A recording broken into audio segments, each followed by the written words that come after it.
So the holidays are here, and with just days right now until Thanksgiving, many of us have family and friends joining us for that annual feast.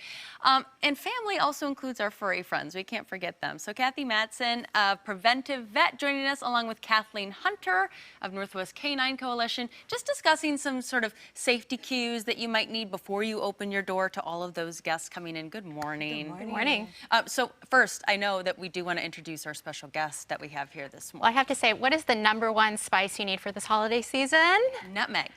Close, but no. I would say cinnamon. Cinnamon, and I happen to have some right here. I don't know. I guess because that's like the color of his fur, I think. That's second. Okay. #1 is cinnamon. I have cinnamon here. He's a 5-year-old pitty mix looking for his new home.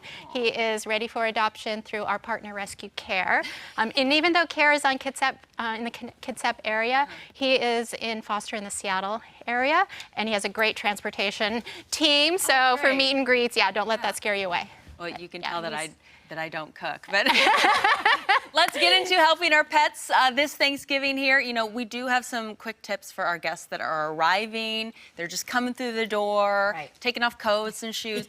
What do we need to know about that? Right, so the first thing I always think about is how do I set up my house for when the guests come over so that my dog, one, feels safe and comfortable, but then also so that my dog doesn't decide to go check out their shoes, go stick her head in their bags and their coats, because dogs are very curious, cats are as well. So first thing I think about is my dog gonna enjoy this? Maybe I'll just set up a safe room for them, a little safe space where they can like chill out, relax while everyone comes in the door. You can use a baby gate in a separate room, or you can set up an X-pen or some gates that block off your front door area or entryway.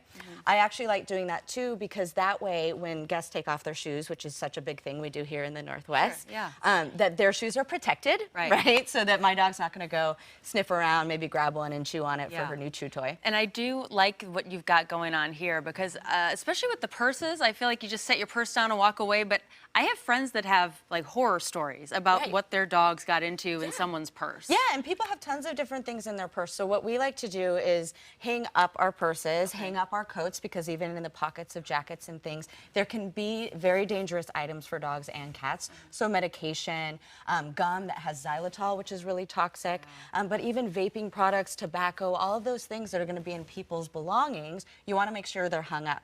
So I don't have a coat closet in my house, and other places don't either. So what I like to do when I have guests over is get more of those little 3M sticky hangers. Oh, that's a great idea. For just temporary hanging areas that you can do. So that way you can hang up more bags, more coats than usual, or have a separate room set aside where everyone can put their stuff, and then you close the door Keep it to out keep of your reach. pets safe. How about luggage? I mean, we do have family coming and, you know, staying the week or so. Right, yeah. So when they come over, one thing I like to do is I like to give them like a little card, a little welcome card that says, hey, here are some of my dog's quirks, but also some tips. Smart. Yeah, especially for family members that don't live with animals and might not know. It's things like, you know, you don't want your socks, you don't want a dog getting into their socks or, you know, other things.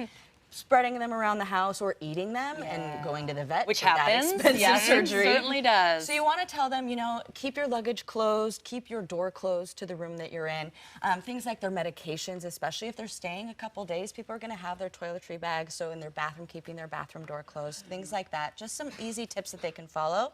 And then what I like to do too is I like to give them either a supply of dog treats to carry around with them to give my dog to encourage good behavior. Oh, nice. Or make sure that they know where the special dog treats are. And this is especially important for Thanksgiving when we have all this food. I'd rather them give my dog approved treats than table sliding things under the table. Absolutely. Well, thank you two for being here. And quickly here, where can you adopt Cinnamon? You can go to nwcaninecoalition.org, click on the logo for Care, and find all the information. And I do want to say he is a great traveler, because we stayed at the Embassy Suites last night in Bellevue for travel, and I kept all of these points in mind, and I had my suitcase zipped up in the closet. So good. He was amazing. He slept on the bed with me, watched the game with me last night. It was great. Well, thank you so much. And it's preventivevet.com. Yes, we have lots of resources there for everyone too. Thank you. All right.